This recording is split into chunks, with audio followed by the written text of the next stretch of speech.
Good Monday evening to everyone. It is good to see you, and it is good to be seen by you. Man, time sure does fly, doesn't it? I am Bill Sylvie, aka the Dungeon Delver. Welcome to this live stream show that I now do on YouTube. Thank you, Emmy. Thank you so much. It's so wonderful to see you. Thank you, Timothy. Thank you. Thank you, everyone. Yeah.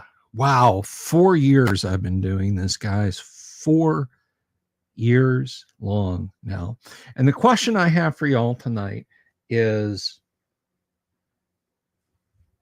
hat or no hat? Let me know in the chat below. Vaughn, thank you very much. I really appreciate it.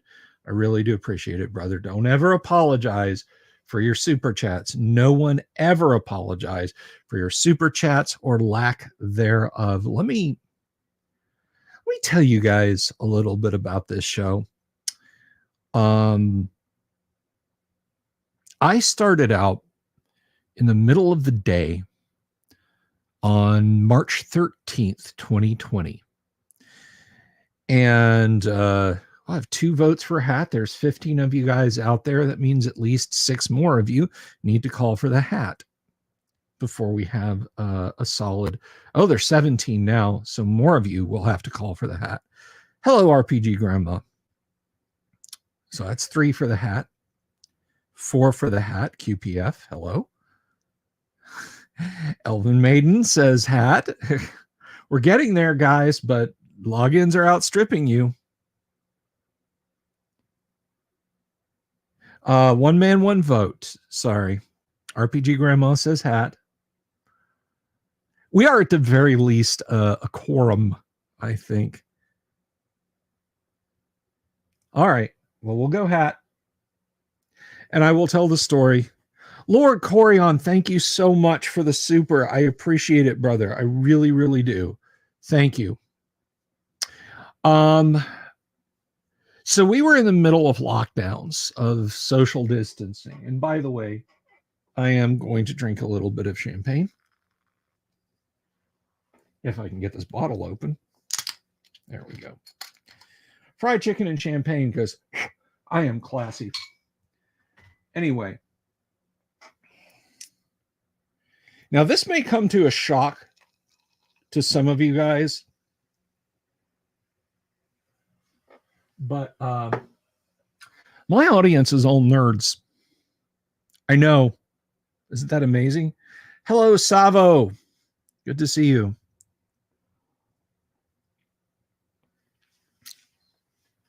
But in the course of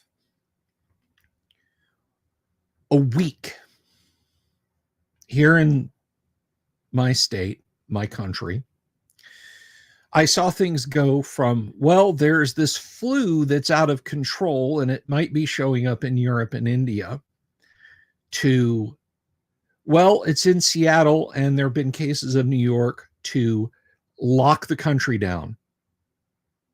And I don't want to discuss the particulars of that. We all know what happened. But I saw it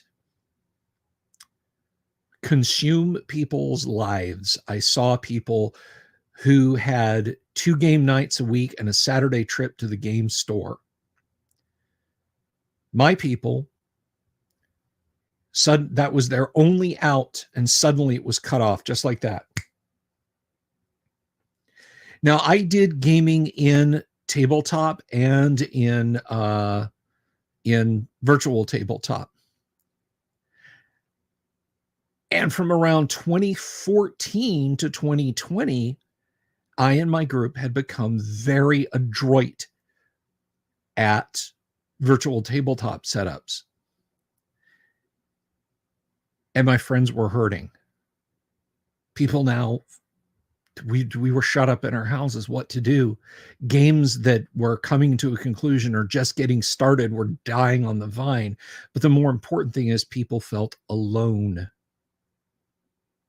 Yeah, we can talk, but what can we do? And I knew right then, I knew right there, I had to take The knowledge that I had built up all the years of putting those skills in the bank now needed to be cashed out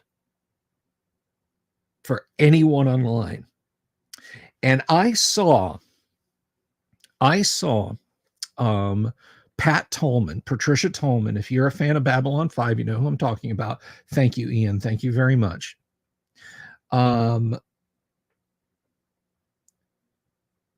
She would do daily live streams on Facebook and talk to people. You know, she wasn't like some superstar, like those Muppets that did that whole, oh, we're going to sing Imagine. We're locked down just like you are in our, $120 million homes. No, she talked to people, and I said, I can talk to people too, not to take away from her. So I sat over there in front of a not great. Well, it's an okay webcam. It's the webcams that I use to show you guys miniatures and stuff. And yes, we do have a miniature Monday because it is Monday. But I sat that up. The blue snowball mic was just sitting on the table, and I tried to talk to people just so they would have a friendly voice to hear.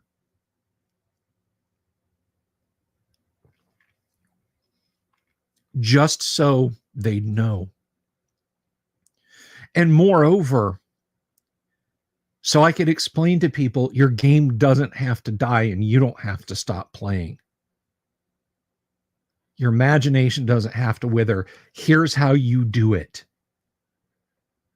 I'd say first and foremost, use this program called Discord. Use this website called Roll20. You don't need a fancy computer and a fancy webcam and a fancy microphone and studio lights and miniatures and Dwarven Forge. You don't need any of that. You just need some way to get on the internet. That's it. And your friends have to be willing to too. And if your dungeon master is a technophobe,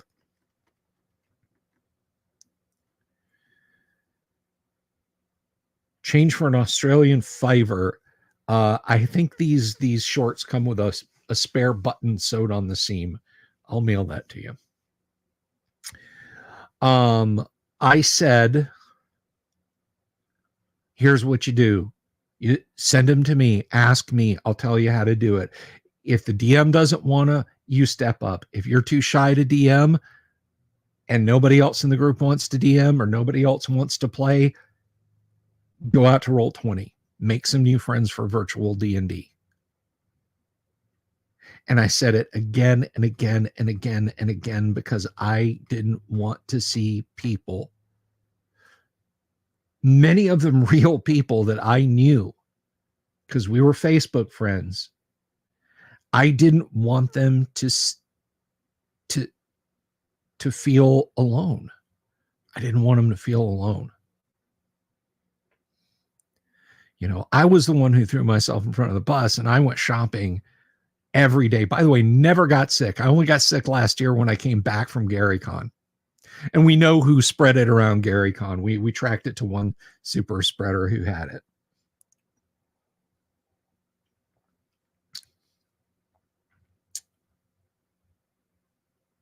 But I tried to not saying that, Bob. I tried to spread the good news. And I'd have maybe 5 or 6 people watching the streams.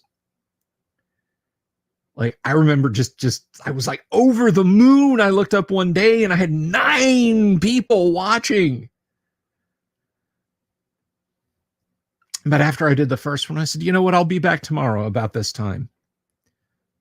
And the next day and the next day and the next day and the next day. And I'd stream middays, and then I kind of moved it to later afternoon. And then I moved it to early evenings and then later evenings. And we kind of settled where we were. And I found out 3 years ago that I could stream to 2 places at once using StreamYard. So I streamed to YouTube and to Facebook. I could get like 10 or 11 people watching the streams then.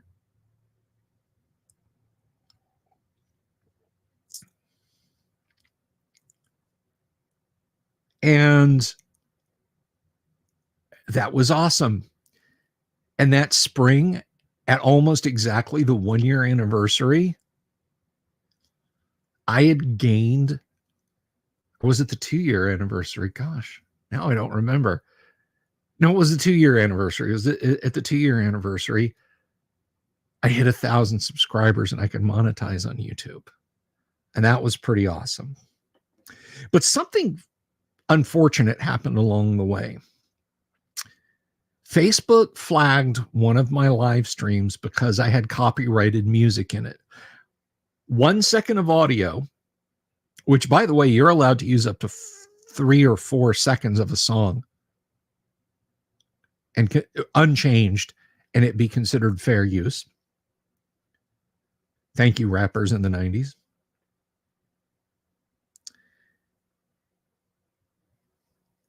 Hey, thank you, Noble Shield. Well, I have some news for you, Noble Shield, about getting back into old school stuff in a little bit.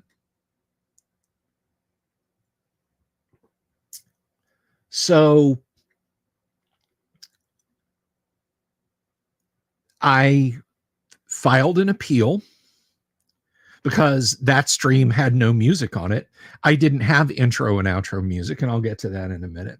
I filed an appeal and I never heard back. So I stopped streaming on Facebook altogether. If someone ever digs through the X files and finds my complaint and says, oh, right, no, you're right, you're fine, everything's cool, I might actually start dual streaming back on Facebook again. Who knows?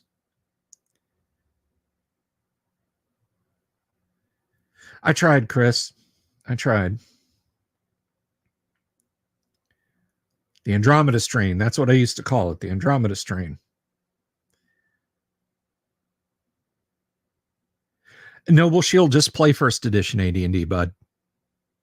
Don't worry about this mix, this blend, this micro, that whatever. Just play first edition AD&D.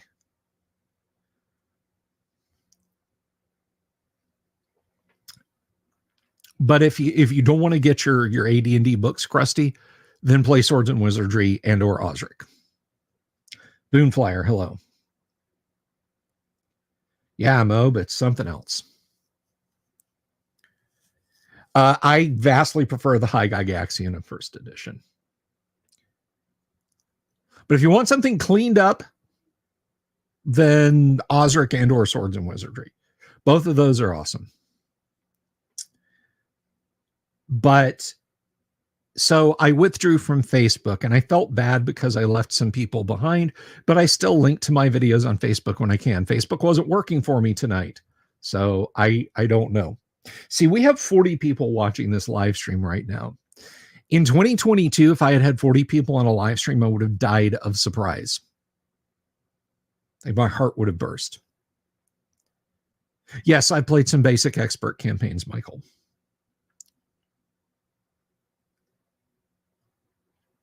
Oh, that's wonderful, medicated DM.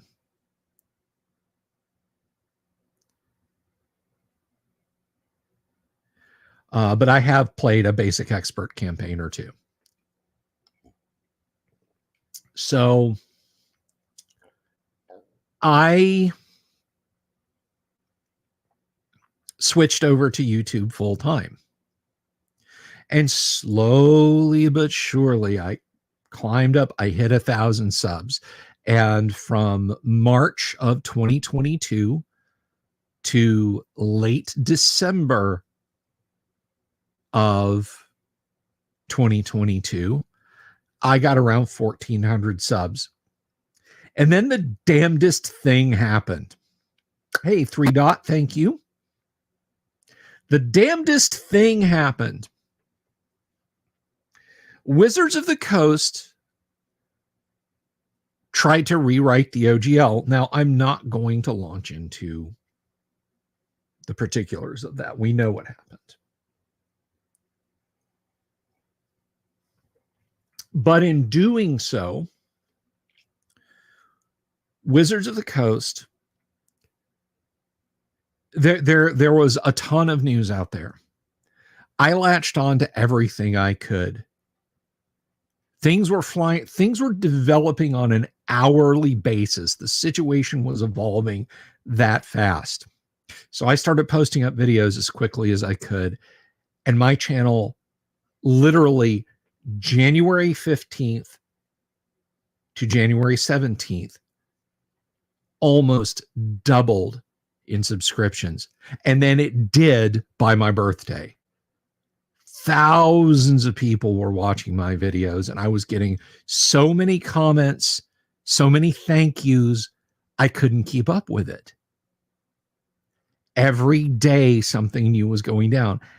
And folks, I'm here to tell you, this continued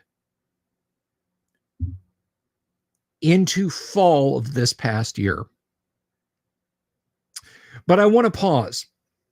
I want to put a pause on the channel's explosive growth, and I want to talk about something that's way more important than that, and almost as important as what I've tried to do for you guys that's positive, my guests. My attitude towards talking to people important to the hobby, has been and always will be swing for the fences. I asked Gary if I could interview him. What was he going to do to me? Say no? He didn't say no. That grew into me getting to know Gary. That grew into me getting to work for Gary, meeting Gary in person, hanging out with Gary on more than one occasion. My interviewees have included Lance Havermehl, who worked with me on Elemental Moon, where I ghost wrote under the pen name. What was my pen name? Andy Luke Crossness, which if I had a few more of these, I would tell you guys what that means.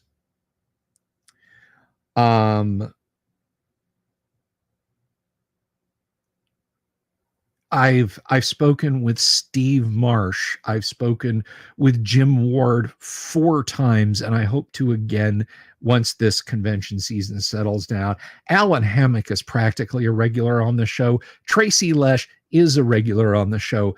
Darlene, Errol Otis, and so many small indie developers that I can't even begin to name. I've had the great Matt Finch on this show a few times. You guys saw him the other night. I was lucky enough to get to know Pat Kilbane. With great trepidation, I approached Heidi Gygax and Eric Garland and asked them to be on the show. And now I get to hang out with them from time to time, maybe even face to face again someday. And they're wonderful, wonderful people. And I've done it all for you guys. I have gone out and I have asked these wonderful people to be on the show, and it's always for you guys. I have asked many people who have politely refused. Names that would just rock you back on your heels. Like, we got close to having, but I don't want to disappoint. I don't want to disappoint you by saying, guys, we could have had this person. I'm not so that's not what I'm about. I'm about positivity. I'm about trying to be a positive voice. Which brings me to the next couple of steps in a few minutes. So throughout 2023, there was one misstep after another by Wizards of the Coast, and I was there dogging their steps every way. I was dogging Wizards.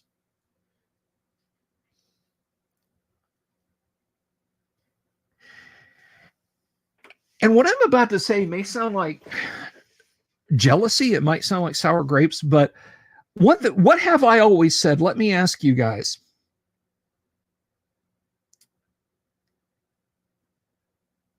What have I always said about my YouTube channel? I don't compete with other YouTubers. I work with them.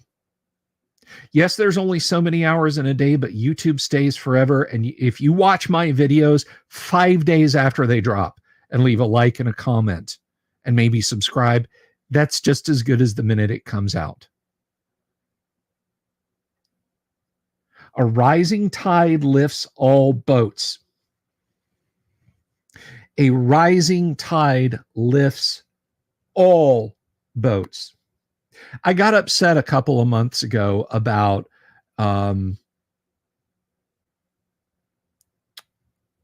creative team on YouTube that is huge that took the title of a video of mine and used the same source that I used and did a longer video that got like 75,000 views about some wizard's shenanigans.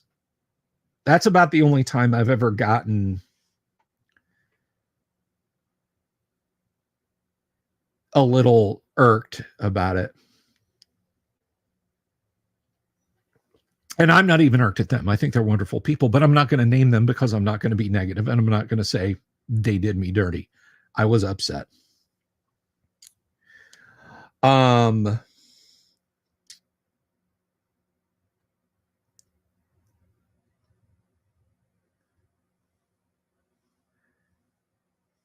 No, guys, Bob is absolutely, he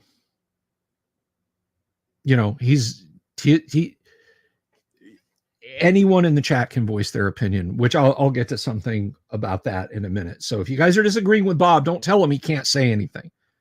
The only things that I won't allow in my chat are porn and obvious trolling. And Bob's not doing either. Agree with me, disagree with me, agree with the other commenters, disagree with the other commenters.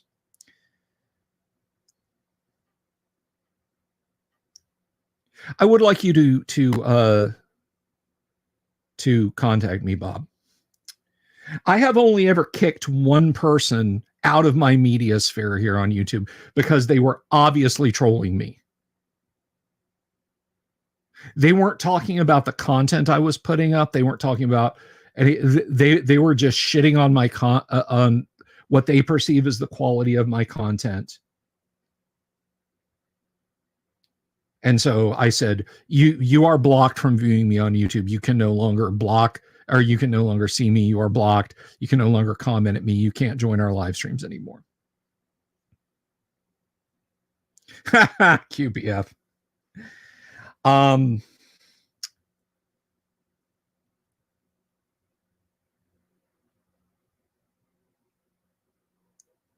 Death Angels, that was a fine video. I liked it. Bob,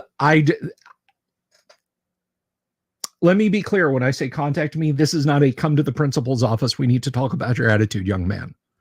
I promise you that. That is not why I say that. That is not why I say that.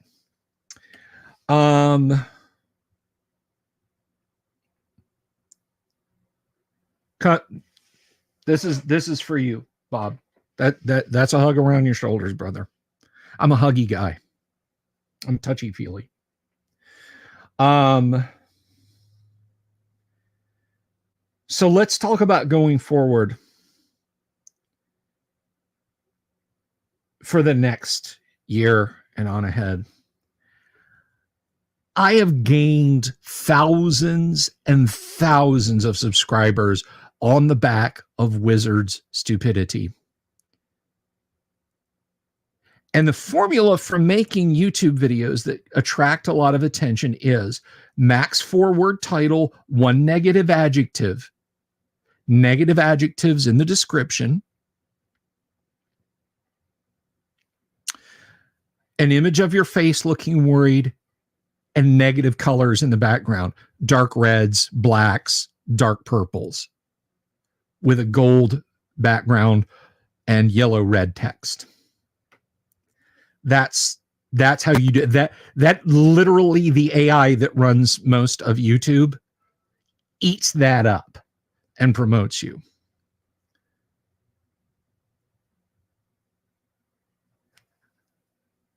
I'm not doing that anymore. If Wizards makes a OGL level bungle, then I'll report on it. You know, if I find out Wizards has released Kick a Puppy second edition with, you know, each box set comes with a puppy you can kick, I'll report on something like that. I cannot keep doing. The Wizard situation is bad videos over and over again and overblowing every fucking thing that they do. Wizard CEO Chris Cox steps on his shoelace and breaks it. Does Chris Cox hate shoelaces?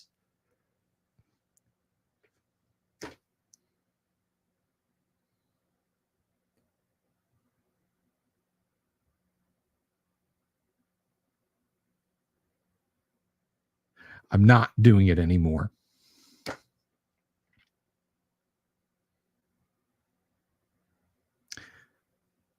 Positivity is my game here on out.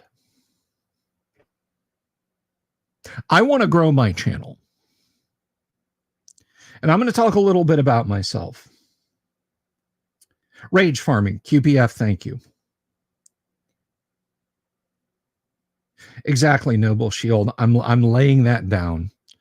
I shall rage farm no more forever.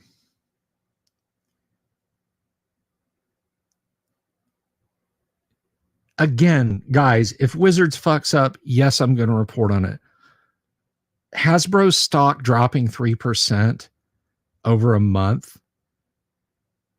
It's not noteworthy. It's not.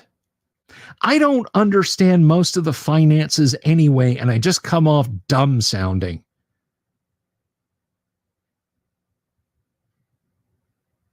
You know, Wizards of the Coast releases another purple, green, beige source book.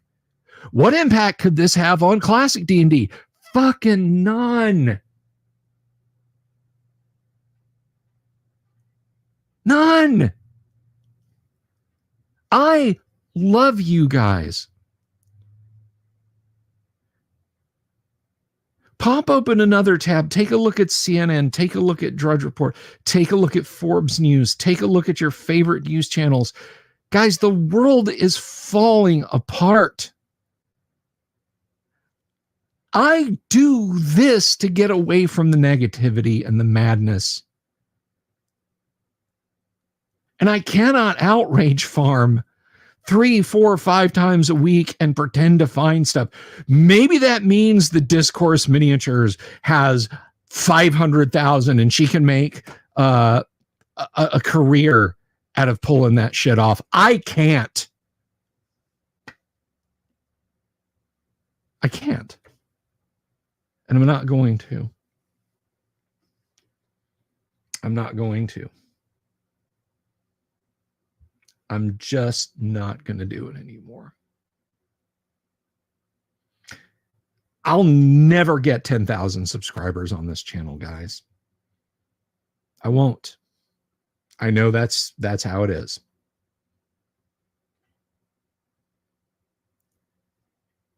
So that's it.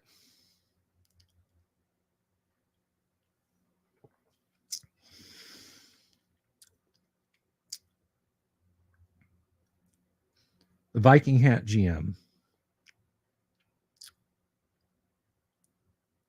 That's another data point. That's another historical landmark.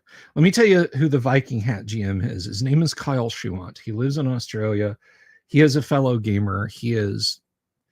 Kyle has been there and done that. Kyle was a fucking operator for the Australian military.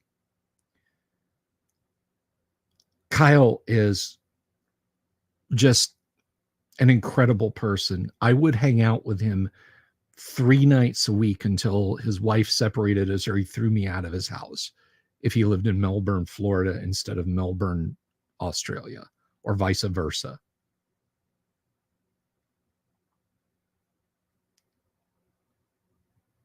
Thank you, Elvin Maiden. That's entirely up to you, Kyle, if you want to join. Thank you, Dirty History. And I mean, if this was a true money-making channel beyond like, well, I have StreamYard and this and that covered this month, I would pay Kyle a salary. I would pay him to be here.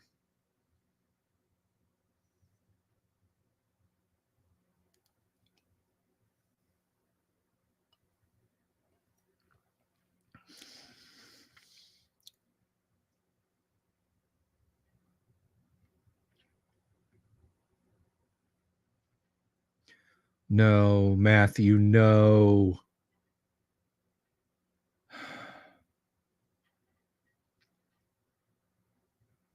Damn it.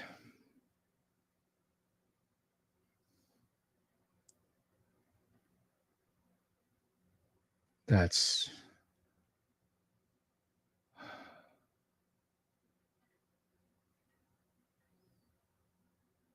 Yeah, Michael, I'm drinking champagne.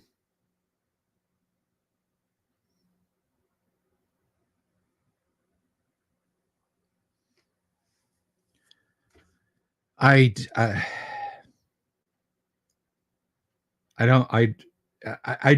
my Facebook login is munged and I'll look it up.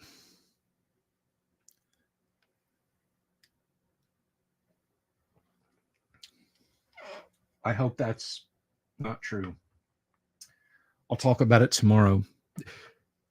If that's true, then that is a video that I will do. It's not positive, but it is something that we talk about on this channel. Kyle's getting on here in just a minute.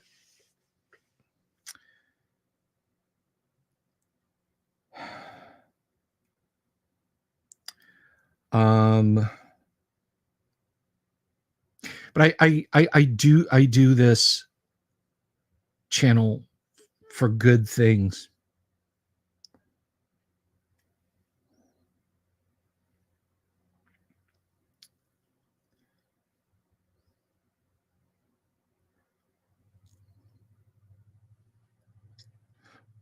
Well, if I did say that, Luther, I wouldn't be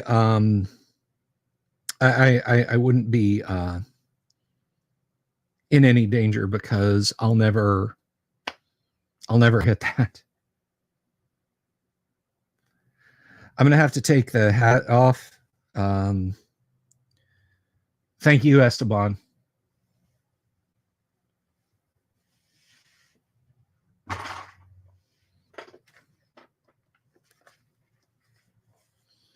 And I'm going to bring Kyle on, and we're going to talk about Kyle, and we're going to talk about some of the other awesome people that help out with this show. Anybody? Oh, g'day. Happy anniversary. Thank you, man. Thank you so much.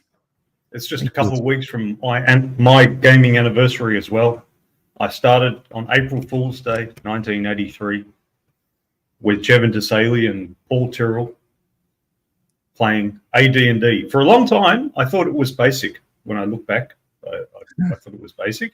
And then one day, some years ago, when I had retrieved my old copies, my original copies of AD&D from my mother's place, I found my first character sheet sitting there in the vault, and I realized that it was AD&D because it had weapon speed factors and stuff on it. That we didn't use it, but we still wrote it down. So, yeah. So almost 41 years of AD&D. Very much on and off, but... And that is... that's something else. Yeah, and I'm still no good at it. So there you go. Well, Kyle, I gotta say, that you're one of the like you're one of the pillars around here, man. Like there were times when I was like, I'm not fucking reaching anybody anymore. Like I get 9 people watching a live stream. Maybe I should just pack it in. And you were always there pushing me, saying, no, no, no, no, no, no. Redo your studio, rearrange things, clean up in there, make it look better. And I don't know that it's cleaned up, but I think I like the look of it anyway. Well, the cleanup wasn't for the audience. The audience doesn't care. It was for you. It's like I've told my gym members about the time when I was a chef. The specials of the day. The specials of the day at the restaurant. No, they're not the leftovers. Don't get all cynical. The specials of the day at the restaurant are not for the customers, because the customers are either newbies or the regular. For a newbie, everything on the menu is special. It's all new to them. And if they're a regular, they come there because there's like 2 or 3 things that they always eat and they never touch anything else. The specials of the day are because if you have the typical menu's got like 20 to 30 items on it, not counting the drinks. But of those 20 to 30 items, about 5 or 6 are going to be about 50% of the orders, and about 10 are going to be 80% of the orders. You get really bored making the same 5 to 10 things all the time, especially since you might have a grill chef and a pasta chef, so you're splitting those things between you.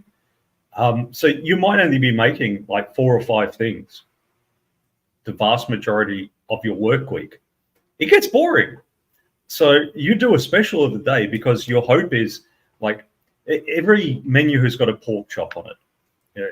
The pork chop is a symbolic thing, not necessarily a pork chop, just an example. It's got something on it that never sells, right? And you keep saying to the owner, let's take it off the menu because I keep having to buy 5 pork chops every week just in case somebody does order them, and then nobody does, and then I have to throw them out, and it's food wastage, and then you hassle me about the food costs, and that's $100 gone or something. And the owner's like, oh, but there's that guy who comes in and he orders, and like, that guy comes in every 6 weeks, dude. We can't keep this one menu item for this one guy. Well, what are we going to have instead, he says. So you put the special of the day because you're hoping that it's really going to take off. You can make something different and you can get rid of the crud that never sells. You can put something new on like that. So I think it can be useful in your life to have a sort of a special of the day. It's not necessarily for all your customers, so to speak, your viewers, your gym goers or whatever, but you change something and that adds enthusiasm for you. And because it adds enthusiasm for you, your positive attitude then carries on to people in the gym or in the restaurant or on your gaming stream or whatever, and makes it better. Like recently in the gym, we've got some dumbbells and sandbags after years of just having barbells. And really, in terms of people's results, it makes absolutely no difference. But it feels different. And I'm sort of figuring out how best to use these new tools.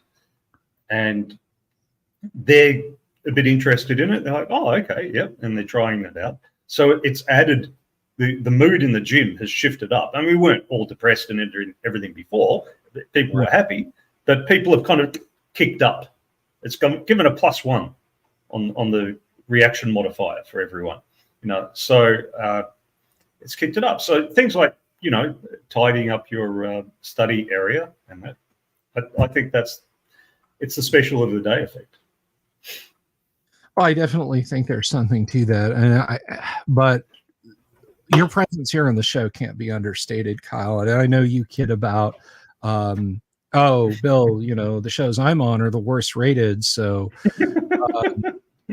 but dude, the reality is, I want you here. I mean, you're here, for do people who tune out when Kyle's on, you're fucking missing something, because this is a brilliant man. This guy is a gifted game master. No, he and I don't see eye to eye all the time. That would be creepy. But the reality is he's, he DMs from the gut and brings a lot of great stuff to the table.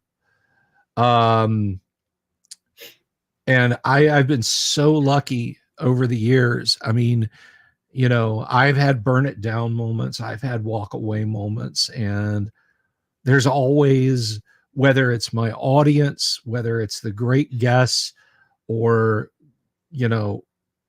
not just Kyle, but like in the credits, there's sound engineer or sound assistants. I hear him, Bo Ganora. I met this dude on an Alabama college football forum. I had no idea he was a gaming nerd. I just started spamming my show links there. I was like, somebody there had logic percentages are in my favor that there's one gaming nerd at the very least. And it turns out there's a bunch.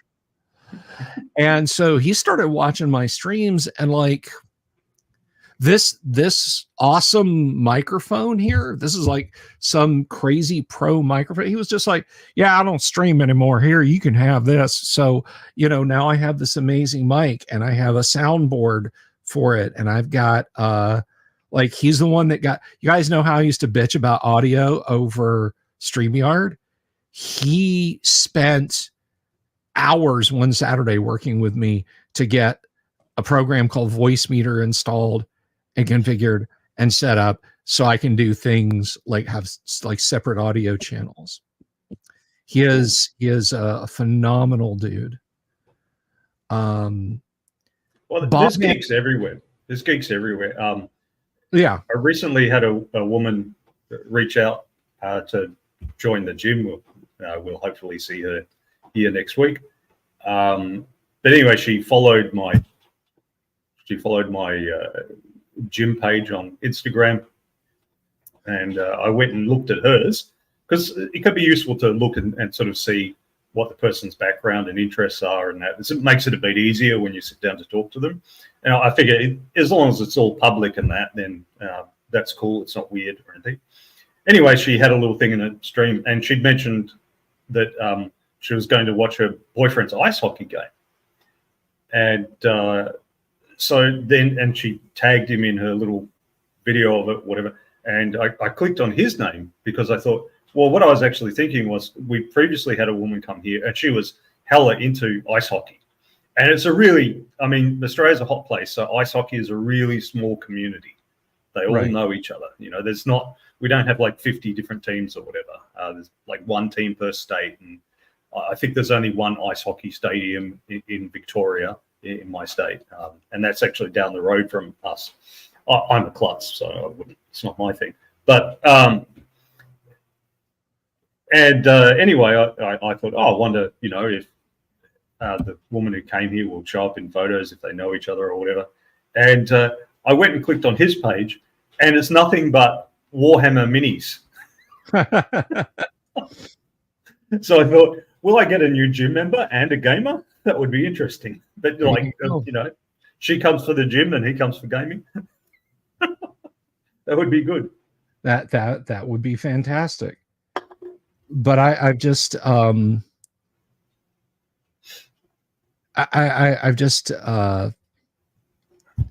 I've been so lucky, and I don't think you guys, audience wise, I don't think you maniacs will ever top fucking, you sent me to, not just to GaryCon last year, not just to the convention. My wife, you covered everything for that. And then you lunatics, some of you also threw in for the fun so I could go see an Alabama football game, which I'd never gotten to do before. So I've had amazing guests. I've got amazing support people. Oh, Bob Antone. Bob's been a guest on the show a couple of times. He wrote a folk song about owl bears and gave it to me. You guys that are like, I love the owl bear song. Bob just he wrote that and played it on guitar and said, here you go. Bob doesn't even play D&D regularly. His sons do. He was on the show because he's in a band with and a friend of, a buddy of mine that I do play D&D with sometime. Bob is an incredible creator. Thank you, Dazzling Cat. And Jim Grimlore thinks I wrote that. I wish.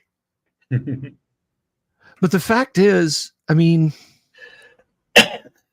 I have you to thank, Kyle. I have Bo, I have Bob, and I have this amazing audience.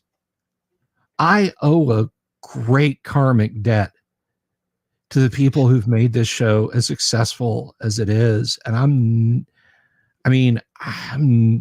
don't know that I'm ever going to pay it back. And look, you do, because you make the show. I fuck things up all the time. It doesn't matter. You kept things going for people when they were all locked in their houses by a communist government. You kept people connected and enthused about their gaming and helped give them hope that there was, that there was a lantern, Dungeons lantern at the end of the tape, at the end of the tunnel. So, yeah, I mean, I see that, but like, I don't know, man. I just, Kyle, I struggle with imposter syndrome. Audience, I struggle with imposter syndrome. All right. It's not. Look, no, you just think of it objectively. Okay. So there's this wonderful Italian economist who came up with a theory of stupidity. So he said, basically, in any interaction between people, there can be a win or a loss for either of the parties. So the altruistic person is the person who, I get a win for me and I give a win for you. We both benefit. The bandit is the person is, I get a win for me, but I inflict a loss on you. The sucker is, I get a loss for me, but you get a win. The stupid person is, I inflict a loss on myself while at the same time inflicting a loss on you. So, and he said, we're all occasionally stupid, but the stupid person is the most dangerous because, like, the bandit at least is rational. He may be evil, but he's rational. He's taking something away from you because he's going to get it. He's going to get a win. The stupid person, though, cannot be reasoned with. He cannot be argued with, and he absolutely will not stop until he has made you fail. So it's stupid. But you are altruistic because you are doing something that gives a win for you in connecting with all these other gamers, and it gives them a win for them, keeping up their gaming enthusiasm. You're doing another version of what I did years ago with the Geek-togethers. So most of you won't have heard this story, so I shouldn't be too bored by it. But what I noted was that a lot of people, they have their little game group of 4 or 5 people, and they stick in that game group for years, and that's great. They have a long-term campaign, and they have great fun. But then somebody moves to another state because of work. Somebody gets married and has a child, so they can't game, and so on. In any game group of, say, 5 people, there's going to be 1 or 2 are pretty key, and the other 2, the other couple are just kind of riding along. So the ones, and it always seems to be the ones who are really key, who really drive things forward and make things happen. That seems to be the ones who get married and have children or move into state or something like that. And the game group falls apart. And, if they just had 1 or 2 other players, they could keep going and they'd be all right. And they're like, where do I find gamers? And this was before there was a lot of Facebook groups and things like that to help people connect up. Before there was Adventurers League, whatever we say about D&D 5th edition, their Adventurers League was very successful in getting people into game groups. So it was before all that. So what I thought was that in every game group, you actually know several other gamers. There's usually someone in each game group who's in at least one other game group. So, and there's another couple of people in that game group who previously gamed with someone else, even if it was 5 years ago or something. So indirectly, the 5 people in that game group know probably 15 or 20 gamers. So my reasoning was, look, let's all meet up at the pub. We don't game. We just sit and tell gaming stories. And you all you just invite all the gamers you know in every game group that you're connected with or have ever been in, and you invite them all. I mean, just called it a geek together. And the fewest people that I ever got was, I think, I want to say 6, but it was probably 8. And the most people I got was like 28. And what I did, all I did was just get emails of the ones that I knew and send them out to, it was a Google group email list, and invite them along and say, it'll be like this Monday, 3 weeks from now, or whatever, at PJ O'Brien's South Bank in the city. And if I got it, once I'd had at least 2 people reply, I then contacted PJ O'Brien's and said, we would like to book this booth. It's an old Irish pub, and you have these little booths. Yeah. And I always made sure to book a place that was going to be too small for the number of people going, because if it's got 8 spaces and 4 people come, they can sit there looking awkward. But if it's got 4 places and 8 people come, then they crammed in and they just have to talk to each other, So I did, and that's all I did. And then the next day, after everyone had come, I sent out an email thanking everyone for coming and making fun of them and saying, so-and-so told us this story of when he did the stupid thing when he was a character, blah, blah, blah, and that sort of thing. What I found was every time, at least 2 people found a game group or formed one. Every time. All I did was invite the people, sat them down, and then said, hey, guys, I'm not going to buy any drinks. I've organized it. You buy me drinks. That's all I did. But they got together, and then they talked to other people about gaming and that. And lonely gamers without a group found a group, and people who already had a group added 1 or 2 gamers to it. It was a geek together. It worked really well. I put it to you that your channel does a similar thing. It helps, obviously the Discord helps game groups get together and everything, but it keeps people enthused, because I certainly had a lot of people on the email list who never responded and who never came.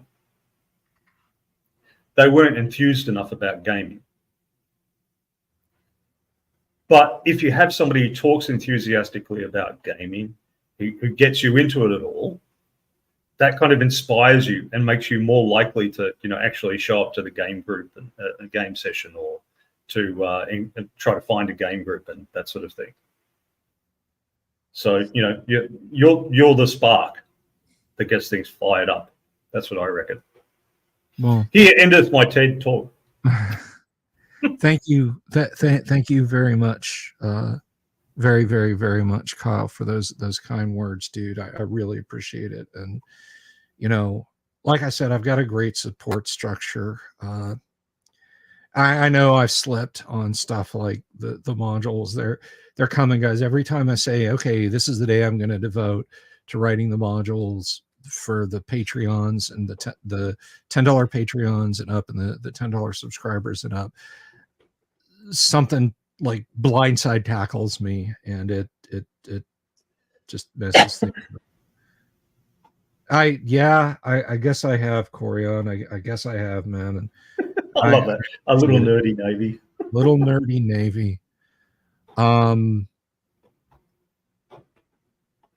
So yeah, I try. I like I said, man, I try, and sometimes it works, and like I don't even remember what it was about last. I think I was rage farming last March. It was about this time. It was before I went to GaryCon, so I think it was probably like the first week of March, and it was just like, oh, here's another Wizards misstep, and I posted it up, and like I shed like 19 subs on the channel, which one of the best pieces of advice I got was stop looking at your metrics. Your numbers will be what they are. And like when I woke up and it was just like, man, I went into a tailspin. I was like, I don't even know, and so it'll be what it is. And it's the same for everything, Bill. It's the same even for a business, and that the number of views that I get on Instagram or something for this place has absolutely nothing to do with the amount of inquiries that I get. Yeah. Or the likes on social media or anything like that. It means nothing. I was thinking about this. That's awesome, Grimlore. I saw that earlier. But I saw this, or rather, I had this idea today. My channel is kind of like, it's organized like the Earth is built. There's this solid core.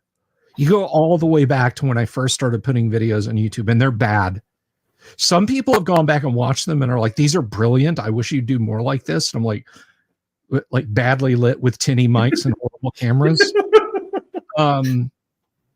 It's like I reviewed stuff and it was authenticity, man. I think I sent. Did I send it to you, Bill? There was an Instagram thing where it was this piss take video of the guys making artisanal firewood. That's great. And they all get the chopped up firewood with a magnifying glass, and they're wearing leather aprons and flannel shirts and stuff, and they've all got beards, of course. Authenticity, man. People like it. If you can fake authenticity, you've got it made. Absolutely.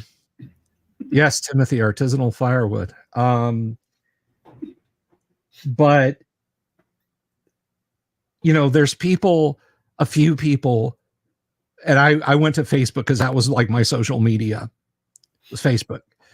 I went to Facebook and said, hey, I got a YouTube channel. Everybody come and subscribe. And, like 20 people subscribed and that sort of thing. But it started to accrete. And I did get a few hundred subs. When I came over here to YouTube to do this regularly, I had like 400 subs. I didn't just start from scratch on YouTube.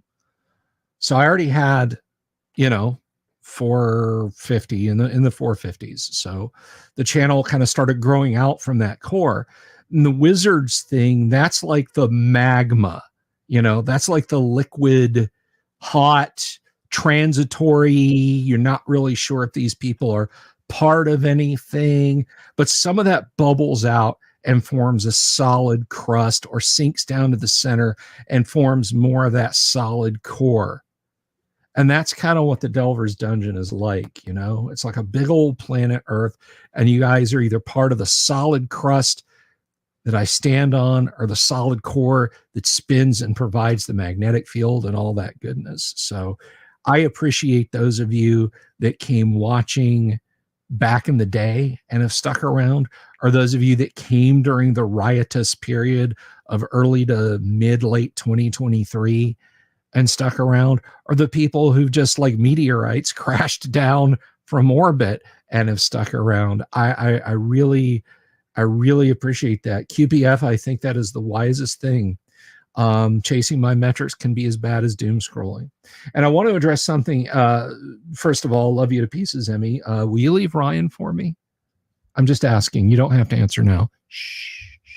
Anyway, that's an in joke between Emmy and I, Kyle. You don't have to send a concern letter to Colleen. But anyway, so we got Guac coming up, and if you don't know what that is, it's the Great Underground Online Gaming Convention.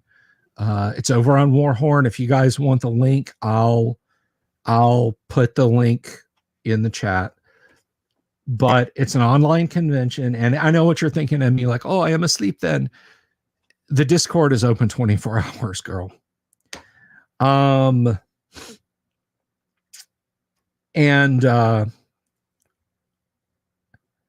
I am going to run a how to play first edition AD&D session. We're going to create characters in the game. We're going to make characters, and I'm going to run a short session. And if folks want to, we'll do a full game in another session. So if you're out there, if you're listening, if you're watching this tomorrow, later tonight, you catch up to this point at some point after we've stopped streaming, then yeah, we're gonna have that on the Great Underground Online Gaming Convention, and I hope you will. I hope you will join us for that. If you haven't played First Edition AD&D before, I'm going to DM it. I already have a couple of people who want to do that, who want to join us. So I will put that up on Warhorn. Mobius, yes, Dungeon Minister is making merch. He is working on merch, so there will be more guac merch. Kyle, you have your coffee mug. You have your guac coffee mug, don't you? Yes, not here in the gym, but I do. I do from a couple of years ago. I can see my guac pint glasses like over there. I'm not gonna dive for it. Same thing. Yes, Vaughn, we will give Jim proper tribute at the appropriate time. Don't worry. And as for me doing another one of the monthly modules, I have a couple of drafts. I'm still waiting on Bill to give me the template, the template, so that I do them in proper D&D form and not just A4 Arial font or something. Well, we'll get it taken care of. And then I'll go to him, and if they haven't gone out, then I can use them in my X4 campaign. Well, they'll go out. Thank you, David. I haven't told you where to get the Discord link. You admonished me. Okay, here's the Discord link. This is so awkward with Jim having gone now. Well, we have to confirm it because it's just yeah. I mean, it is in world. So there's the Discord link right there. So no more complaints tonight about the Discord link. There it is. Anyhow, miniatures. It's Monday, Kyle. We do the Monday miniature thing, right? You do? Well, we do. I show off a miniature. I have to show off one because there's a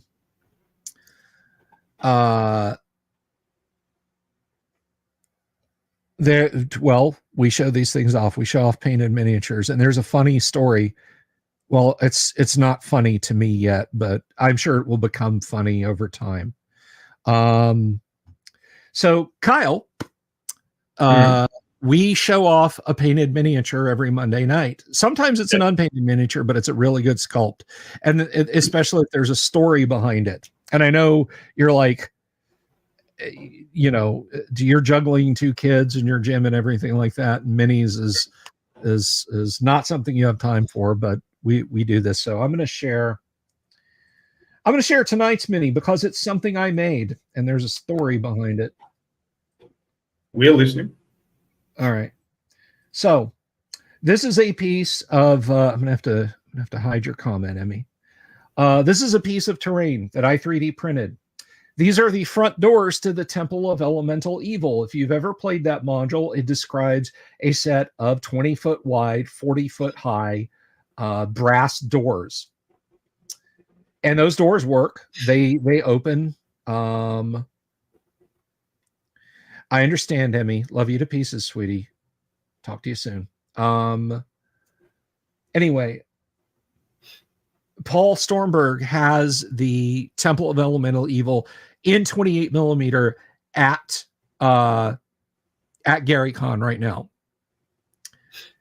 I sculpted and printed doors, fixtures, gargoyles, satanic imagery, windows, pillars, just pounds and pounds or liters and liters of resin got poured and printed for this project. Paul reminded me at the back in February, hey, how about the doors? And I was like, I sent you all the doors. You got all the doors back before Christmas. I got all done with that stuff. And he said, no, the main doors, are those coming? And I was like, oh shit. So I had to scramble and get these things designed, printed, and painted. And I overnighted them last week without the money to really do so, but I did it anyway. I called up the Cove in Lake Geneva and I said, hey, I have to overnight you guys a package. You guys get a package there, not the Cove, forget the Cove, the Grand Geneva in Lake Geneva. They were like, oh, yes, we get it all the time. We get packages here delivered to guests all the time. I said, cool, peace out. I'm sending it to you. Excellent. I'm looking at the receipt the next day from the post office, and it says signature required. I better call the Grand Geneva and tell them anybody can sign for this. I will allow anyone to sign for this. I can give you like all of the information for this package. Anyone at your hotel can sign for it. So I call. I talk to the lady in the package department. She starts laughing and says, we don't get mail here. We pick it up from the post office. And if it doesn't get here by tomorrow in the morning, then we'll pick it up on Monday or Tuesday. And first I said, you need to fucking stop laughing because this isn't a laughing matter. I was told yesterday who's getting my package. And so there was a bunch of back and forth. Well, we'll send somebody first thing in the morning, sir. Absolutely, sir. So I said, do so and call me in the morning. Absolutely, sir. Yes, sir. Saturday morning comes. No fucking phone call. No phone call. I call up there in the evening because I haven't heard from Paul. And Paul, who is this is for? I call Paul, or I call the hotel. Oh, yeah, no, we don't have that. Would you please go and look? Otherwise, I'm going to need you to put me over to someone in your management department. Because here's why. She finds the box magically. Suddenly, the box appears, Kyle. I wonder how that happened. Spell magic. Yeah. It went away. Dispel Karen. I went full Karen. So let me see here. So there's the backside of the doors. They're a little blurry. These are stills from a video I sent to Paul. I was so proud. I think it's like there's a chance that if you're being pursued by an unintelligent monster, it'll stop for food. It's an intelligent monster, it'll stop for money. So they just tossed you what you wanted so you'd stop pursuing them.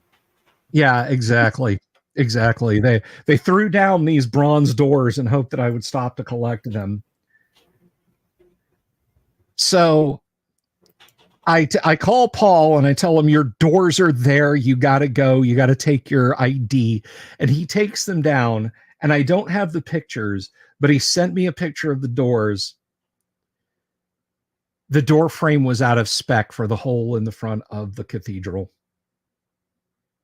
All he could do, and thank God I didn't. What you're seeing there is the pieces slid together like Lego. And I said, I should probably glue this together. No, Paul can glue it together when it gets to Lake Geneva. Thank God I didn't have him glue it together because he propped the doors up on either side of the front of the temple like they'd been pushed open. So that is tonight's miniature. I made a disaster. I let. Well, it's better if the doors are open. Yeah, but I was in a very Monty Hall game group when I was about 15, 16 or something. And them presented us with the Temple of Elemental Evil. And we went in a bit. I can't remember how far we went in. Went in a bit and we decided it was all too hard. So we went around the whole area and we hired all these laborers to divert a nearby river into the front doors of the temple and flood it all out. And we thought we were going to get XP for all these deceased drowned monsters, but the DM just proclaimed that the monsters all came out. So the water floods in and they flood out. I like that, though. We didn't last long. Well, but anyway, so that is tonight's That's tonight's miniatures. The cursed doors. I guess it's appropriate that they were cursed, considering they were going to the Temple of Elemental Evil. Hello, Grandpa Ty. But gosh, I was talking about Jim and that sort of thing. Kyle, have you ever heard the show's opening track in its entirety? Did I ever play that for you? I don't think so. Okay. Do you mind if we play it? Go for it. All right. Show. I gotta set this up. So I talked about having great people that support the show. Two amazing musicians. They call themselves Bards of Greyhawk. Look them up on Facebook.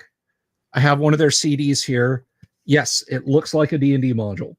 BG1, Bards of Greyhawk. They are, as far as I know, the only first edition Advanced Dungeons and Dragons Greyhawk-based concept rock band. That is a very narrow field. That is an exceptionally narrow field. So for the longest time, the show had no music. I would just say, here I am. And then at the beginning of the show, I'd say, here's all the people who support us on Patreon. Thank you. Good night. And like click around on the PC to shut down streams and stuff like that. And we now have our opening and closing credits. Hey, Kennick. Well, I said I would do proper openings when I got proper music. And so the guys at Bards of Greyhawk said, if you will advertise us for this amount of months, tell us what kind of a song you want, and we'll record it, and you can use it for your credits as long as you're not taking ownership of the song from us. And I said, well, that sounds more than reasonable. So I said, look, I want something like some acoustic Allman Brothers or acoustic Led Zeppelin, or kind of a blend thereof, something like Black Summer, White Mountainside by Zeppelin, or the softer parts of Idlewild South by Allmans. And Jer said, okay, we got you. And a week later, I got this, and I gotta add this because I'm never sure about let me see, create new summer, and I gotta find this. I'm never sure about audio. That's been my forever thing. So let's see. So if I do okay. All right. Now I gotta properties this.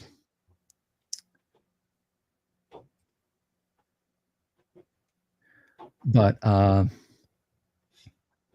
so they made me this wonderful, amazing, excellent piece of music. Good luck. We're all counting on you. So let me see. Properties.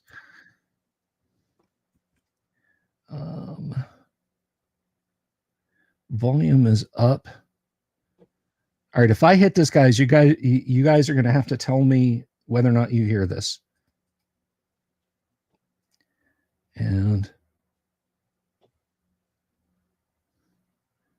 are y'all hearing anything? Not. Kyle's not. Anybody out there in the audience hearing any music?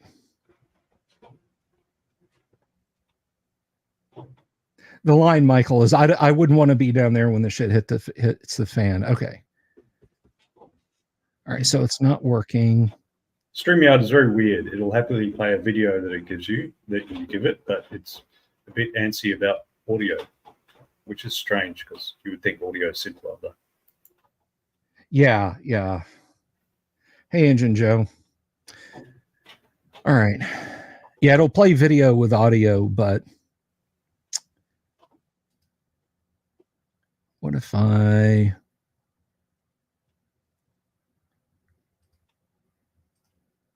Well, let me try this. Let me try it just through Media Player, and see if it'll play that way.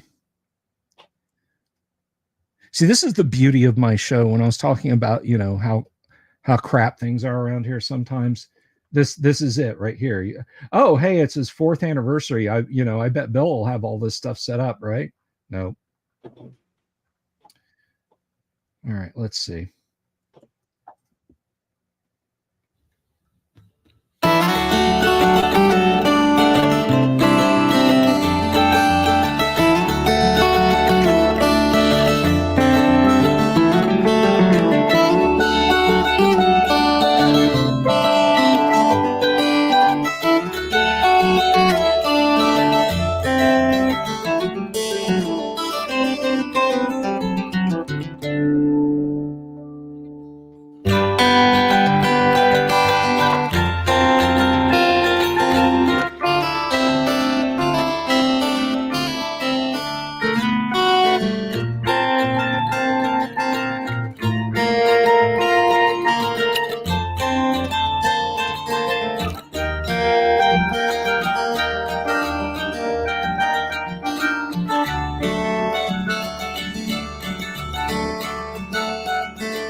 Very nice. That is an absolutely lovely piece of music, and I'm glad I was able to share it with you guys. That is just some of the awesomeness that has come back to make this show great. I talk about how I don't do it alone, or how I don't want like a big huge team of people behind me. But whether I want that or not, I've had that help and I've had that support, and this show wouldn't be what it is without Kyle, without the Bards, without Bob Antone, without Bo Ganora, and especially not without you guys. But I'm going to say something. I would do this if one person watched. When I was streaming on Facebook in the middle of the day and I'd look over, I'd see sometimes one person and they'd comment, please keep going. Please keep talking. And so I did it. And that is my praxis. That I maintain that. How many TV shows would keep broadcasting if one person watched it? How many restaurants would stay open if just one person went there? Kyle, would you keep your gym open if it just one person showed up to lift ever? They'd have to pay a lot, but well, but for me, I don't care. The main problem would be my wife would like to park the vehicle in the gym. Yeah. When I started, it's a double garage. If you guys haven't figured out from visuals, but when I started, I just had half, and so at about 8:45 every evening, she'd be sitting outside with a vehicle waiting to drive in. Some people had gone. Did she sit there until one Easter? She went interstate to visit family, and I occupied the other half of the gym on the basis that it's better to ask forgiveness than permission. So I just went in, and when she came back all surprised, I said, "Well, we had discussed it." She said, "Well, we discussed the possibility. We didn't say that you're going to do it." And that, and I'm like, "Oh, I'm not going to have this to have a meeting of a discussion. It's not like your office work. we just talk about it and then we do it. That's the way it goes." Remember, Kyle, would I do it for one person? Yeah. Look, I've had plenty of sessions where there were just one person. It was just one person. Right. I've had plenty of times when we're down to not very many people at all, and then I've had busy times. Obviously, happier if it's busier, but you're there for the people who show up. Yeah. And I mean, it just all comes back to that positivity. And I never want to lose hold of that. I never, that's why I said, I mean, were you listening, Kyle? Like, I'm not doing the outrage shit anymore. I'm not. That stuff eats you up. Maybe there's people who are good at it and they built their YouTube career on it, and they'll sneer at me and say, "Oh, what good is your commitment to yourself, man? I'm making bank on YouTube every month just through outrage clicks, and that's not what I want to do. I could. There's 100 things I could do to make lots of money that I don't want to do because I don't want to do them. And yes, they do tour, Michael. They put on stage shows and stuff. The vocalist that's singing for their opera of the GDQ series, yeah, she's got a voice, man. Let me tell you what. But I will say, I don't mind the rage ones as long as it's comical rage. Because there's a difference between "I'm very upset by this" and "Is that ridiculous? What are you talking about?" And just vicious mockery. And well, I mean, and that like, I am all on board with vicious mockery, and but if you're getting genuinely upset by something, then you avoid it. And that's why I didn't do a video about the latest spate of, yikes, old white men in Dungeons and Dragons from Wizards of the Coast, because like I can do that funny thing now, but like when I saw the clip of that video, I was ready to just have a full chimp out. I was like, I was like, throw a monitor as long as you do it like a chimp, because chimps are funny. Yeah, exactly. Grab a. If you were like dancing around in your study and like flinging feces at the screen, that would be awesome. That would get views, man. That would get views, yeah. But I learned from Dungeon Minister, not through example, but like he kind of had a word with me, and he's like, "Bill, please don't stream when you're upset." Like I wasn't screaming and yelling, but I had like a fabulously awful day with that horrid Volkswagen, and apparently I carried it all here. I don't know, Kyle. I thought I had a pretty good poker face, but maybe I don't. Well, And, it's the same as anything, mate. I mean, if people watch you for long enough, they get to know you. yeah. So I guess I was wearing a lot of. For the Volkswagen, I would have said, and this is why we had to beat the Germans. That's the way I would have been talking. Little Yahtzee coffins is what I had. An uncle who referred to Volkswagen as little Yahtzee coffins, not with a Y, but with, an If we N. want something more positive, I mean, because you've had Paul Stromberg on recently, haven't you? Not recently enough, but yeah. Okay. Well, I mean, I imagine he's probably talked about it. I didn't know. I just saw somewhere online Playing at the World second edition is out. Well, I mean, that's fantastic. And we had Pat Kilbane on. And it's published by MIT. Yeah. As well. Yeah. So it's gone full on. It's undersea. You got home, game histories, games and activities, social science.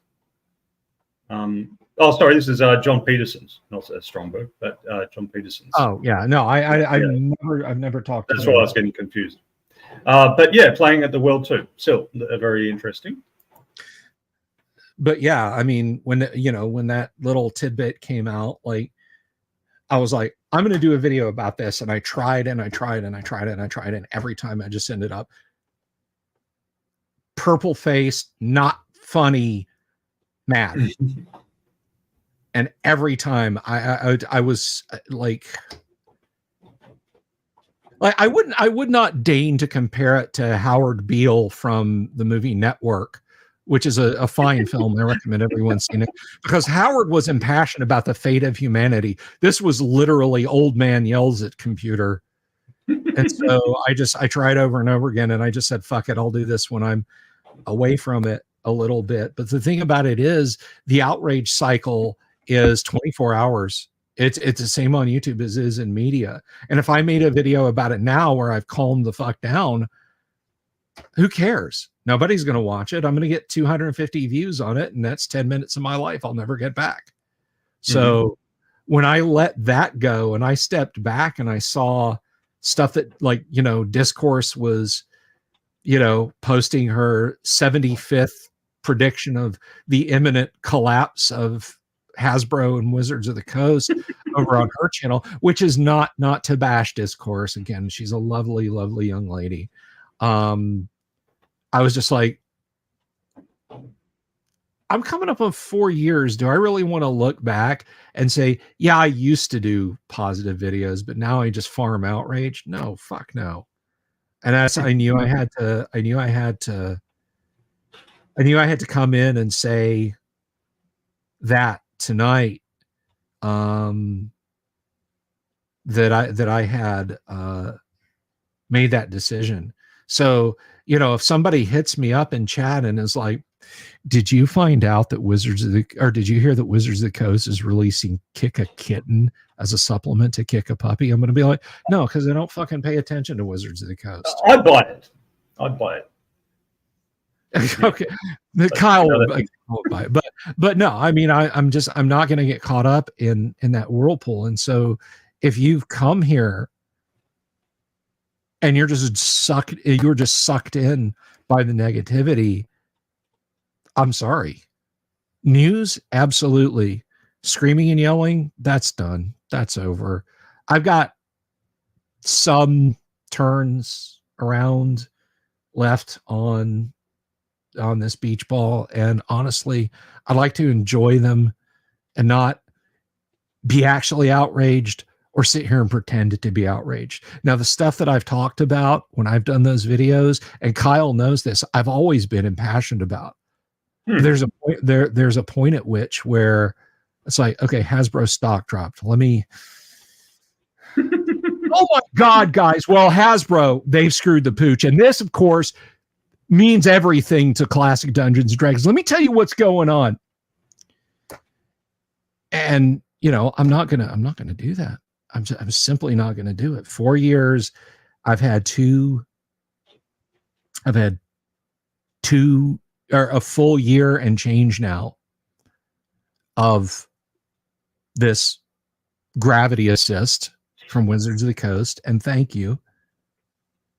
I'm going to move on, the videos that I made, a friend of mine, a dear friend of mine, and I want to talk about him too. I've mentioned a lot of people, the lights and this gorgeous 4K camera that you guys are watching me on, and the this mic stand and everything, that is all courtesy of Volcano God.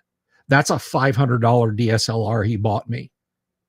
YouTube doesn't even support the resolutions that thing can do. That can pump 4K out, and unless I pay YouTube an ungodly amount of money and get like a dedicated fiber optic line, I can't pump out 4K, but I'm future-proofed for when that happens. And Volcano God helped that happen.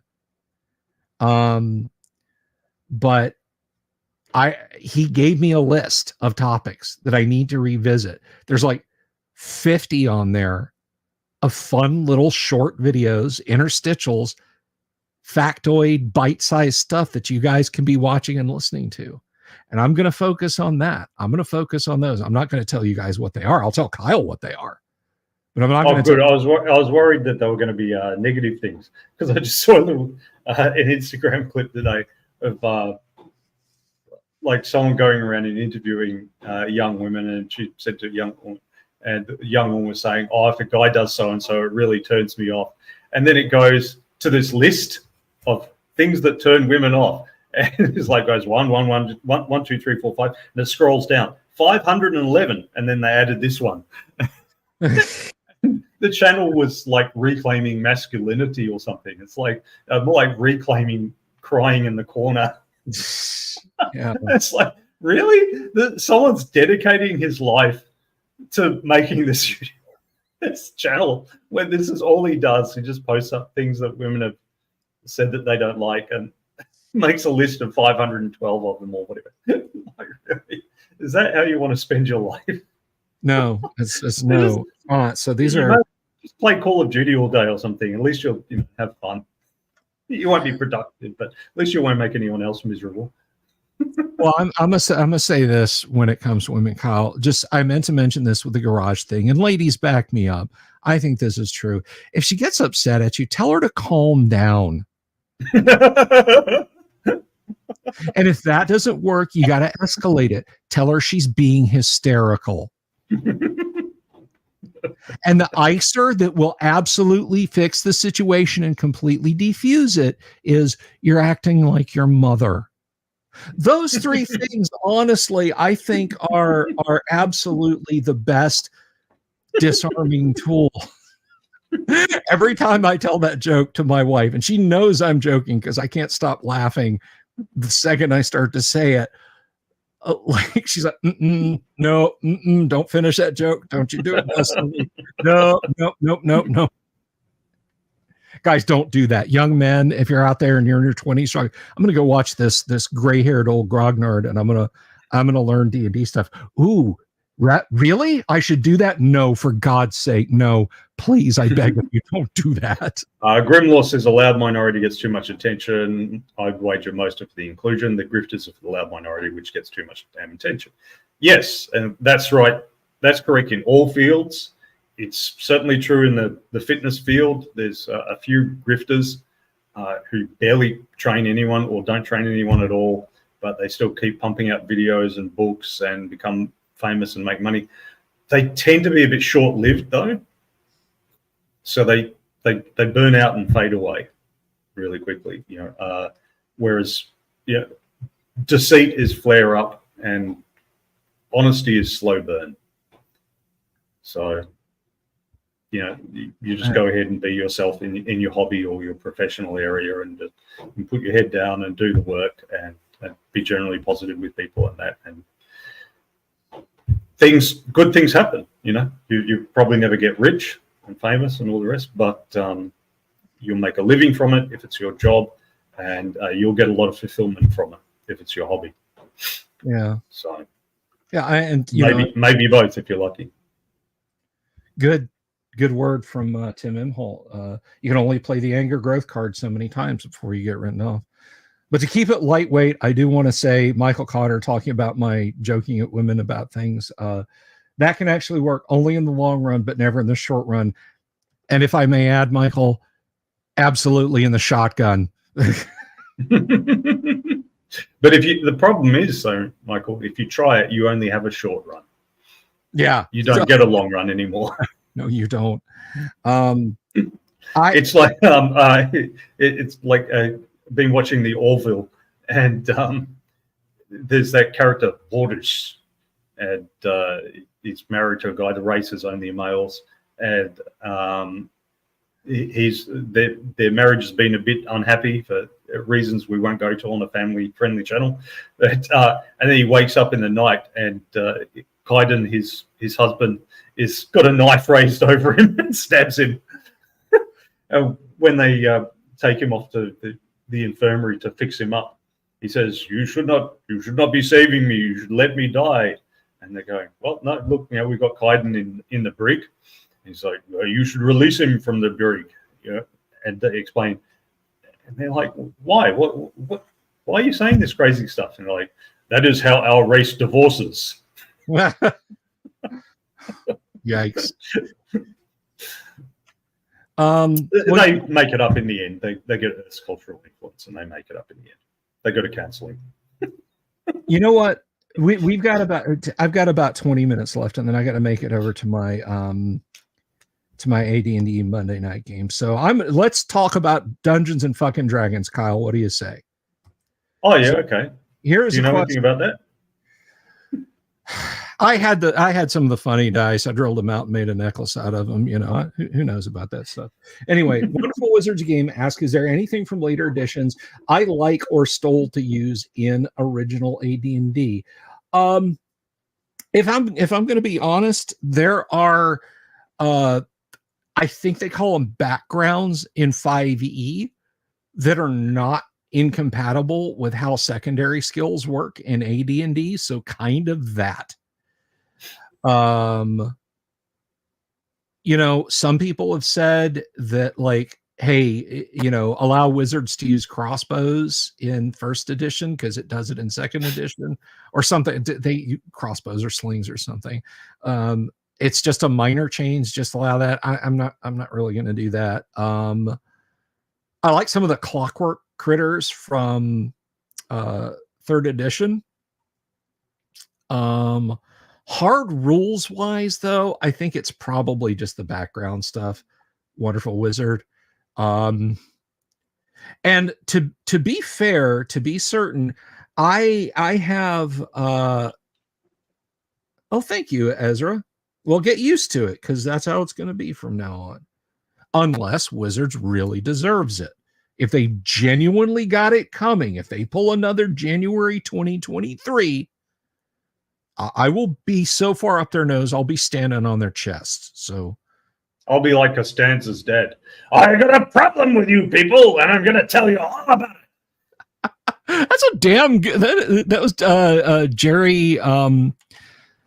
George Costanza's dead. George Costanza's dad, and he was played by Jerry Stiller. Ben Jerry Stiller, thank you. Yes, Jerry Stiller, the funny. You're Jerry Stiller. Ben Stiller, no. Yeah, well, I like Ben Stiller and some stuff, but would I think about getting if Ed Greenwood was willing? Sure, I have asked a lot of different people. I'm not going to name names, but there's actually some capital F famous people who are fans of this show. And it blew me away when I found out. So that's all I'm going to say about that. And they have very adamantly said, no, we will not come on your show because it would be about us, not about your show. To which I say, I don't fucking care. I would get lots of views. But I get it. But they were very nice and very polite. But to me, it's like Pat Kilbane. We had Pat on and he talked about the movie. Like, other than the Howard Stern versus Alex Jones stuff, super chat if you want some Alex Jones before the night's over.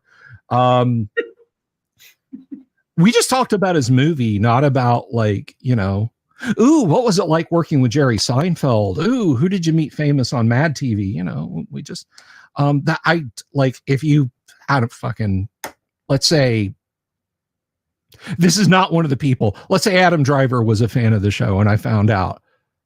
If I had Adam Driver on the show. I don't know why. I just hate that guy. He's awesome. I don't know why either, you weirdo. Anyway, if it was Adam Driver. Look, sometimes we've got irrational like. I've got irrational dislikes. That's fair enough. Fair enough. But yeah, no, I would just want to talk to him about D&D. I would not give a shit about like movies he had done and that sort of thing. It's like, just talk about D&D. Just talk about D&D.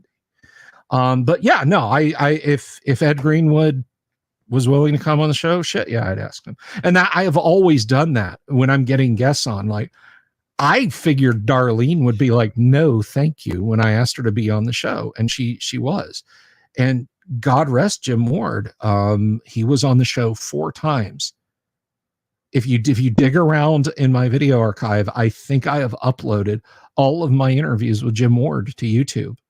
So if you missed Jim, now's a chance. Look at my library. And if I don't, ping me on social media and I will upload all of my Jim Ward videos for you guys.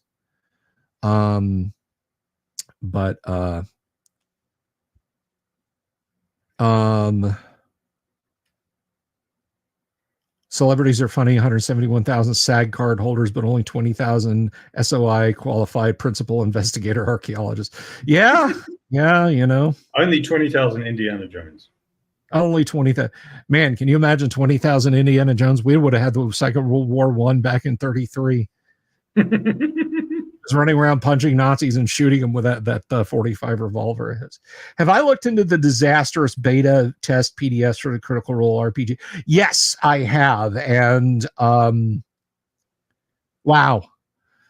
A fantasy RPG whose combat system is, I don't know, if I can talk to your GM about it, I guess. I can just maybe roll a dice or something. Maybe combat's not your thing. You know, I'm like, I'm sorry. I want to run in the room and lop off kobold heads and kick kobold females against the wall and then loot their pockets and move to the next room and repeat. So,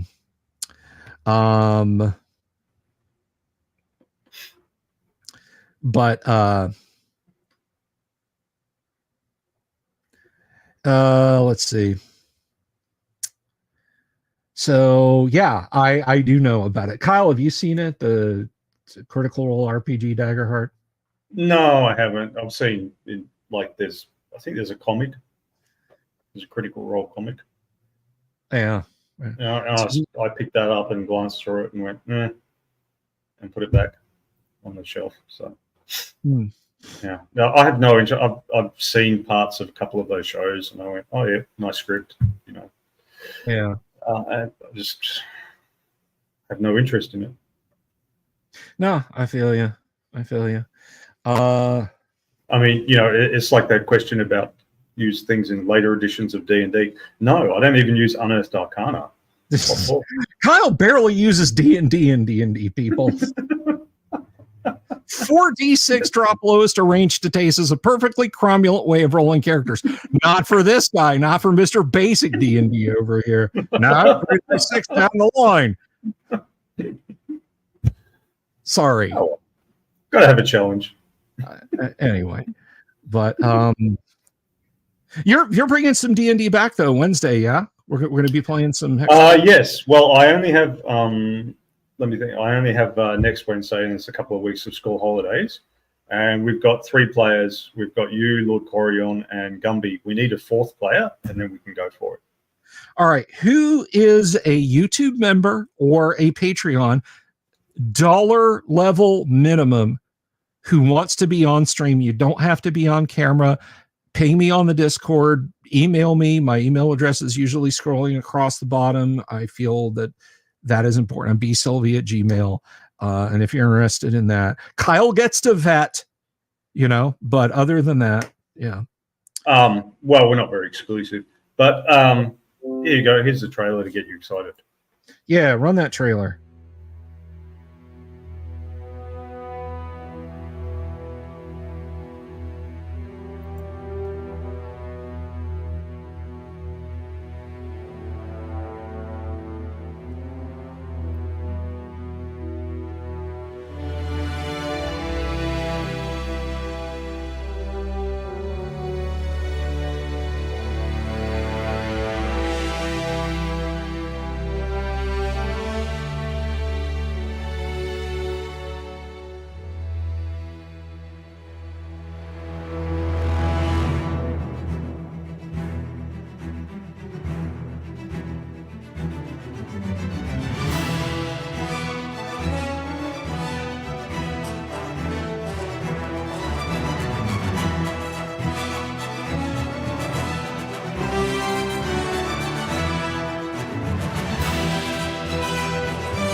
Well, that is awesome. The artwork, for those who are curious, is from a guy called, I think it was W.C. Nyeth, Nyeth, something like that.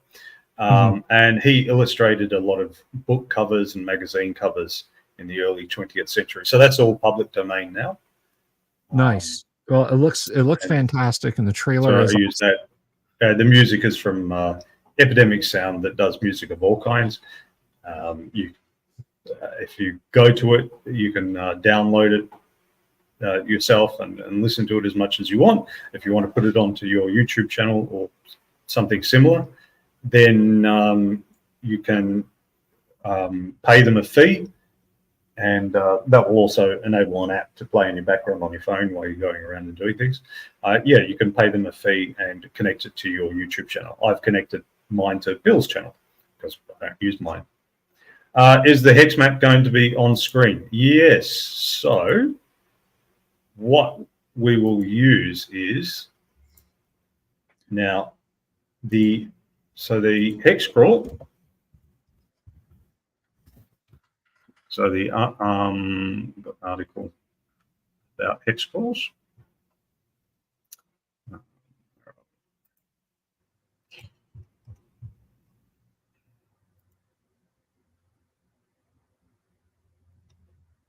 All right, so my article about hex scrolls is here and how we do it. Yes, we have done at least 2 shows about doing hex crawls here on the channel that are very worth your time. The very first one we ever did, I actually, because Facebook has been recommending my stuff to me as memories. I went back and listened to the first one, and man, Kyle, I don't know that that'll be on the archive because you can barely hear us. The audio is just. Well, anyway, so there is a nice little webpage, xtml.playtest.net. Let's see. Let's put that up for you guys so you can see it. So the link is, so anyone can use this. This is a free tool anyone can use. The author welcomes donations, obviously.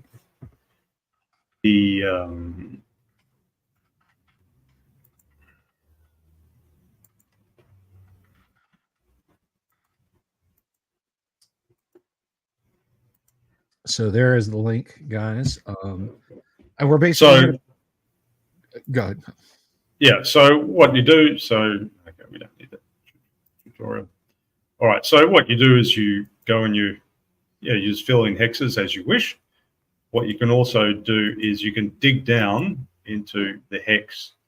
I haven't used it for a little bit. I've got my own drawn up hex paper. I'm going to put it on here. But what you can do is you can dig down into the hex and you can go edit the player's notes, and you can get little notes on each one. Here we go. You've seen that come out. So there's player's notes, and that'll say town of hill, whatever, and then there can be secret notes, and there's the GM's notes there, and so then you can put in 3 times ogres, hit dice 10, whatever, and you can write all that sort of stuff in, and the monsters and treasures and all the rest. So yeah, and you fill in all the many various hexes and adventure through them.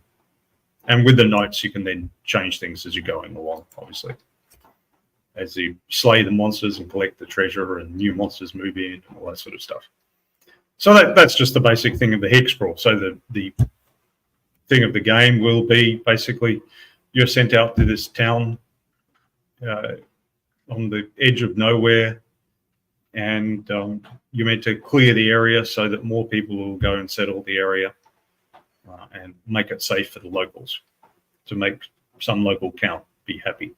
So the old thing, you reach 9th level, you build a stronghold and clear the surrounding hexes of monsters. You're going to do that, but you start at 1st level, and by the time you are 9th level, you'll have enough money for the stronghold, and you'll already have cleared the hexes. So that's the theory. Did I design this map? No, that's just the default one that they've got. I've got my own map that I'm working on. But yeah, there you go. So we will adventure in the above ground dungeon in the grand style. So I'm definitely looking forward to that. And that's what we do around here. That's the new order of business. When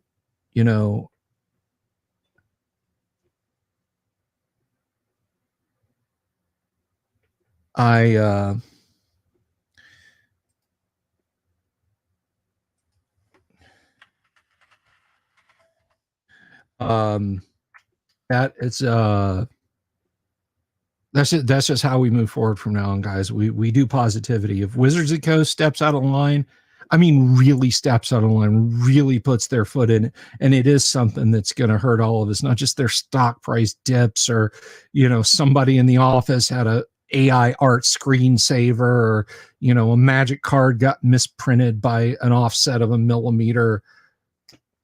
Yeah, then, genuine actual. Well, tell me about it, and I'll do the Jerry Stiller rage about it. Okay, I'll tell you about it, and you can do the Jerry Stiller rage about it.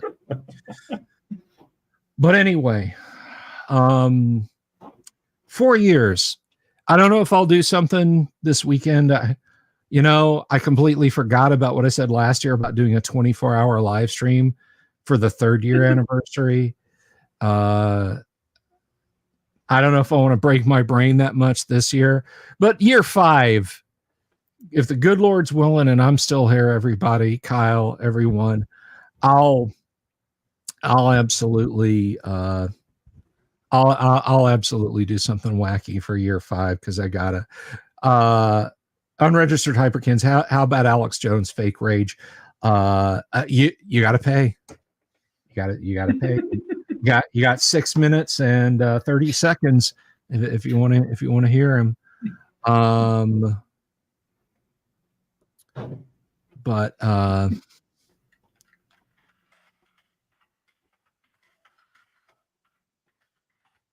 so 4 years, holy shit. And I just started doing this so I could sit down and talk to people. But while we're I've been 10 years here in this garage this year, and that just seems absurd to me. 10 years in a dusty garage and somehow making money out of it. Yeah, yeah. And I've just been watching people squat basically. So, but if I had put together a proper special closing credits with everybody who loves the show's name in it, it would run for like 40 minutes. Literally, it would be like 2 hours of video and 40 minutes of that. But I do love you all. How about this? You know what? It's the anniversary. So I'm going to read all of the supers in Alex Jones' voice, and then we're going to wrap up for the evening. And does that work for you guys? You guys like that? Yep. Here we go. This is for Vaughn Gifford. Vaughn says, happy 4th anniversary. There's 4 sides to the square, 4 connections to the Pentagon and to the White House and to the Illuminati people. I tried to warn you. Vaughn says he's sorry he can't do more. You can't do enough, Vaughn. None of us can.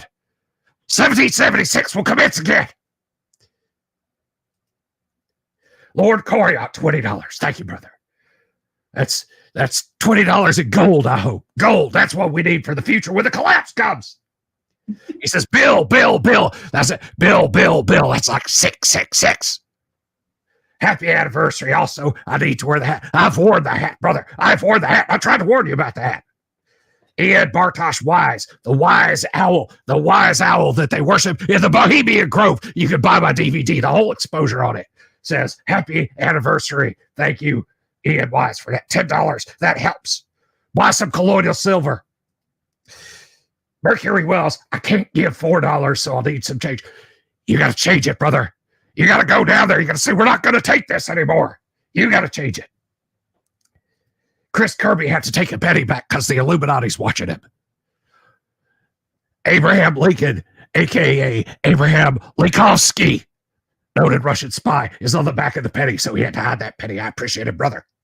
As long as we play Gamble World, Jim is still with us. Amen. 3 dot. I hope that's not arranged in a triangle. Says, I still haven't told you where to get the Discord link. I told you, but they're watching you. You got to get the super secret Discord and hide out from them because they're watching you. I'm trying to warn you, people. This is a coded message. The right people will know what Lux means is for $5. Hi, famous people, brothers and sisters of the resistance. You know what that means. Unregistered Hypercam 2. It's a super chat for the 4 years of anniversary that Alex Jones raised kind of burnt out on anything to rage about. I'm trying to warn you, people. That's it. I'm shot, guys. Thank you for your supers, everyone. Now, I can't do Rush Limbaugh, dude. That's it. That's it. So there you go. There you have it. And I would have played Owlbear for y'all for 5th anniversary, a live playthrough of Tomb of Horrors. I could do that. I mean, I could do a 12-hour stream and fit it in there. But is there a river that we can divert into it? I'm going to put it in the middle of a desert just so you can't do that, Kyle. Anyway, sand to mud. QPF thinks I could turn that into Macho Man Randy Savage. Oh, yeah. My Macho Man needs some work. I used to be able to do it real well. You're just not a macho man. I've got to be a macho man. Anyway. Just need the chaps. All right, guys. I would have played Owlbear in its entirety for you guys, but guess what? Owlbear in its entirety plays in the closing credits. I'm going to tell the funny Jim Ward story, and then we're going to wrap. And I need a book for this. All good, funny stories come from good books. And this comes from Supplement 1, Greyhawk. This is practically a Kyle Shuon story because I can see Kyle doing this to a player. Meteor Swarm was added in Supplement 1, Greyhawk as a spell. And so I'm going to read the description to you guys. Jim found a scroll of Meteor Swarm. It was not defined what Meteor Swarm was. Rob Kuntz was running Greyhawk while Gary was away. And Jim said, it says Meteor Swarm, rocks. I'm bringing burning rocks down. And Rob's like, no, it's fireballs. It's exploding fireballs. He says, no, it's meteors that fall from the sky. And finally they got Gary involved and he said, well, no, it's fireballs. And Jim was quite put out by that. So here's the description of Meteor Swarm in Supplement 1. This is actually in print. 9th level, Meteor Swarm. A blast of 4 fireballs, Jim. Thrown in a pattern the caster desires, each of 10 to 60 points of damage. Or 8 fireballs, Jim. Of 1/2 normal diameter and 5 to 30 points of damage may likewise be thrown, range 24 inches. So they took shots at poor Jim in the actual rule book. And with that, Kyle, bless you for coming on and being here tonight. I really appreciate it, man. I love you to pieces. You're part of why this show works. Don't ever doubt it, and don't give me that crap about people don't watch my shows. You're awesome. And I'm going to get out of here and I'm going to play Owlbear now. Good night, everybody. Have you seen my Owlbear?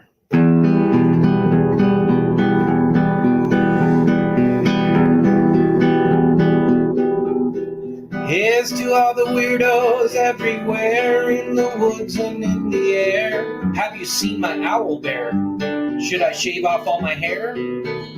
Bobs are all around. Some live in tunnels underground. Some are fat, some are rich, some are sleeping in a ditch.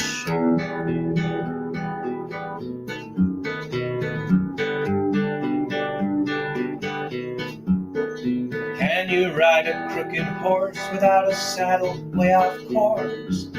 naked as a toad, all the way to Smoky Joe's. Have you seen the little creep driving fast in his little green Jeep? He smells like fish and brandy, but his rotten teeth look dandy. Take me to the show, I don't care if fast or slow. From action flicks to dancing dicks, just take me to